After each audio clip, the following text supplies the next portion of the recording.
Благодаря много, скъпи пчелари, уважаеми господин Кмет, уважаеми господин Калоянов, господин Чуков, искам просто да ви благодаря и за поканата, и за гостоприемството, и веднага да поднеса още хиляди пъти моите извинения за закъснението. Хората, които ме познават, знаят, че това не ми е привично и честно казано се притесних. Заради това оценявам, че удължихме времето, което сте си отделили за тази дискусия, и аз лично се надявам тя да бъде полезна и ползотворна за всеки един от нас. За мен е истинско удоволствие, че съм тук, за да можем отново да обсъдим проблемите, предизвикателствата пред пчеларството, не само в България, но и в Европа. И това е с което искам да започна. Това е, че последните 5 години определено гласът на българските пчелари в Европейски съюз започна да се чува. И то се радвам, че това става чрез единствената пряко избрана институция, която е Европейски парламент. За мен е огромна чест да устоявам интересите на българските пчелари в Европейски парламент. Мога да кажа, че сега колегите ми в Комисията по земеделие и развитие на селските райони, само когато подам знак, че искам да взема думата, веднага питат за пчеларите ли ще говориш. Така че за мен е много важно, че те имат вече този рефлекс, защото не мога и да забравя първата година, когато повдигнах въпросите, трудностите, пред които са изправени българските пчелари.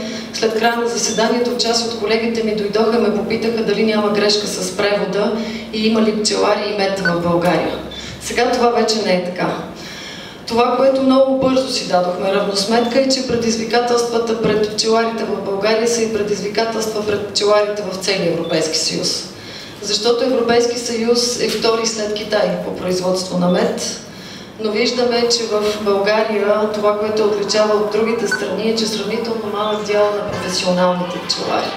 В другите страни се забелязва доста по-голям процент. Междувременно България е известна като пчеларска страна в Европейски съюз, но когато погледнем класацията, виждаме, че отиваме на 9-то място сред останалите страни членки. Разбира се, на първо място са Испания, Румъния, Италия, Гърция, Франция, Унгария, Полша, Германия и чак тогава идва и България.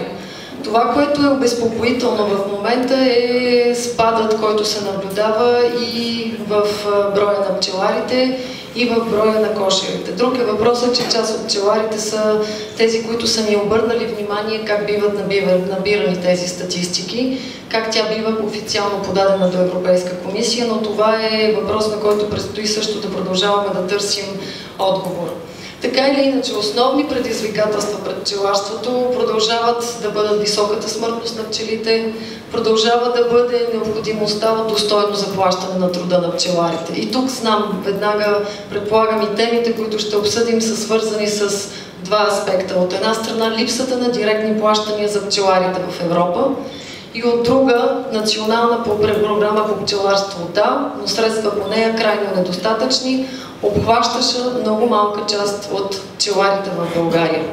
Ще започна с първия въпрос за директните плащания. Това беше моята голяма битка в този мандат. В Европейски парламент за първи път по времето на този мандат участвахме на равна нога с съвета на министрите при вземане на решенията за общата селско-стопанска политика 2014-2020 година.